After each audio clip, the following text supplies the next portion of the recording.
मित्रों,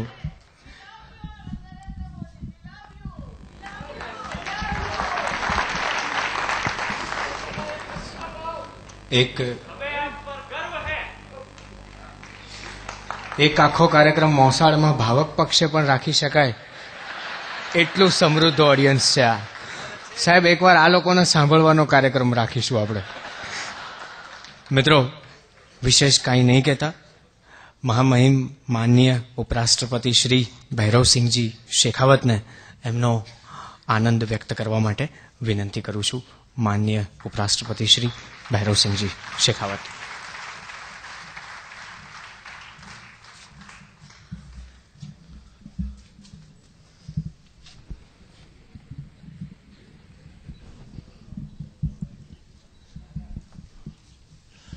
गुजरात के माननीय मुख्यमंत्री श्री नरेंद्र मोदी जी, सांसद Shri Digvijay Singh ji, image book culture trust के अध्यक्ष श्री नवीन भाई दवे, श्री सुरेश भाई दलाल जी, श्री गोपाल दवे जी, उपस्थित सज्जनों व देवियों, मैं सबसे पहले तो आपसे प्रार्थना करना चाहूंगा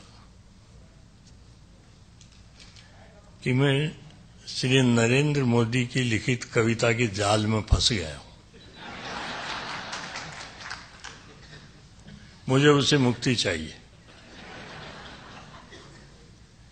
जिस समय नरेंद्र भाई ने मुझे इस पुस्तक का विमोचन करने के लिए बात की तो मैं समझ रहा था कि मेरे से मजाक कर रहे हैं.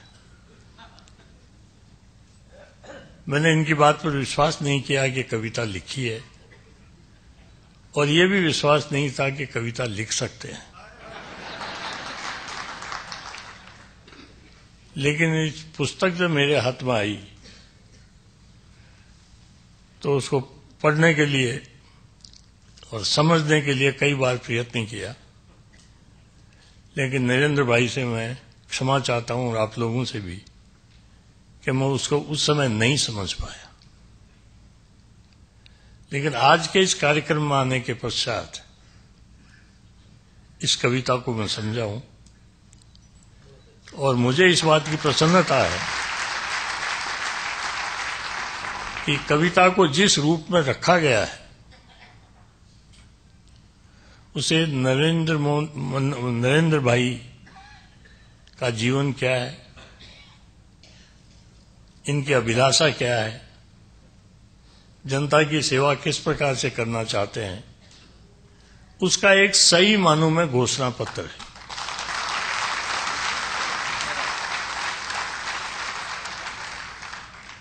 इस घोषणा पत्र को कविता के रूप में मैं पढ़ता रहता तो समझ में नहीं आता,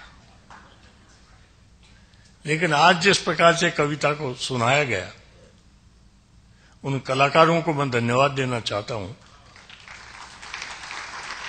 कि अगर वो नहीं होते और ये पुस्तक का विमोचन करके मैं चला जाता तो मेरे मन में कोई राजनीतिक इस प्रकार की रचना कर सकता है, इसका कभी विश्वास पैदा नहीं होता.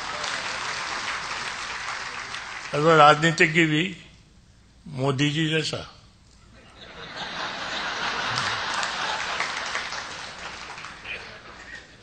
लेकिन मुझे इस बात की खुशी है कि इन्होंने अपनी भावनाएं व्यक्त कर राजनीति के प्रति विश्वास पैदा किया है.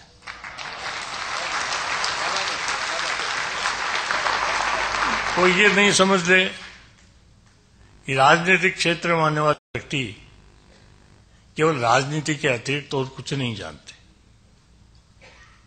राजनीति के अतिरिक्त और कुछ नहीं समझते, और राजनीतिक भाषा के अतिरिक्त अन्य भाषाओं में अपना मंतव्य जनता के सामने नहीं रख सकते.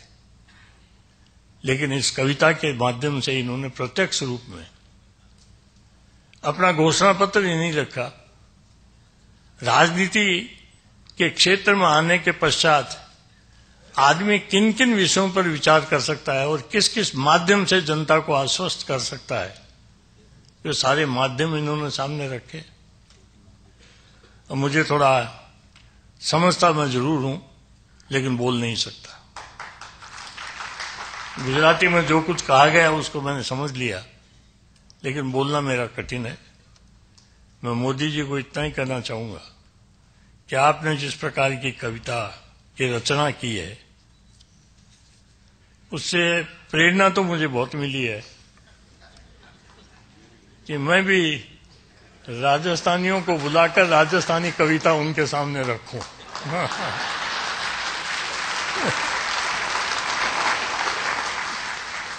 लिख सकता हूं कविता, और लिखने के बाद में मैं चाहूंगा कि ऐसा मौका मुझे भी मिले कि पुस्तक मैं लिखूं, विमोचन उसका आप करें।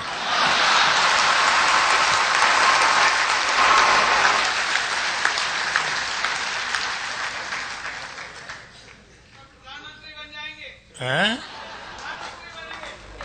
वहां प्रधानमंत्री को रुकावट नहीं कि प्रधानमंत्री होते हुए पुस्तक का विमोचन कर सकते हैं। हैं? हमें भी निमंत्रण मिले। मैं निमंत्रण तो आपके बिना निमंत्रण नहीं दूंगा, तो हाल में कौन आएगा? मुझे इस बात की खुशी है कि आज इस कविता में जो कोमलता है, मन की कोमलता, वह काफी दृष्टिगोचर होती है। मुझे क्षमा करेंगे मोदी जी, इनके स्वभाव को देखकर मैं इतनी कोमलता इनसे अपेक्षा नहीं करता था।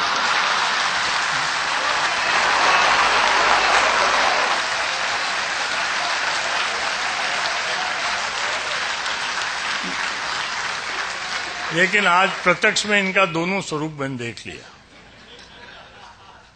कितने कोमल हैं, कितने कठोर हैं। कोमलता पर तो इन्होंने कविता का रचना कर दी, अब के मैं चाहूंगा कठोरता पे भी आप निबंध की रचना करें। दोनों में सामंजस्य कैसे हो सकता है, उसका फिर हम विचार करेंगे।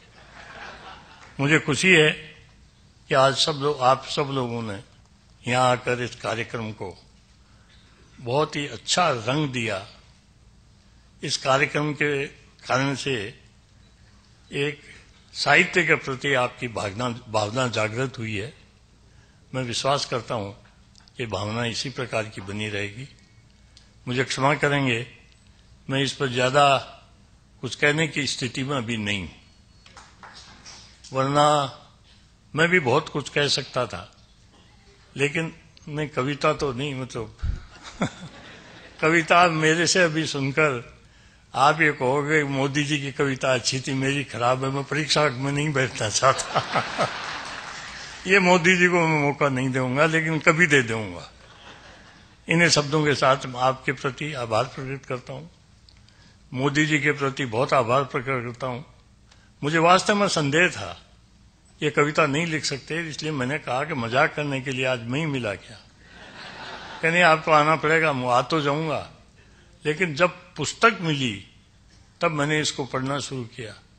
अब गुजराती में पूरा नहीं समझ सकता था, इसका हिंदी अनुवाद कराया, लेकिन अनुवाद में वो स्वाद नहीं आया जो गुजराती में स्वाद था।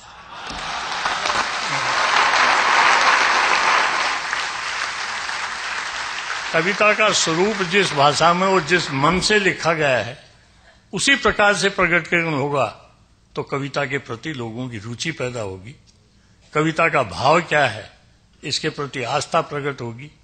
कविता किन स्थितियों में लिखी गई है उसकी पूर्ण जानकारी होगी, और लिखने वाले का मन क्या है वो मन बिल्कुल स्पष्ट रूप से प्रकट होकर सामने आ जाएगा।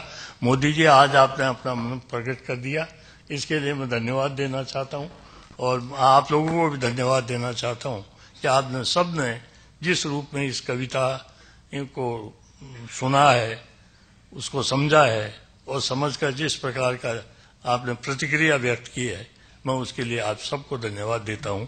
बहुत बहुत धन्यवाद।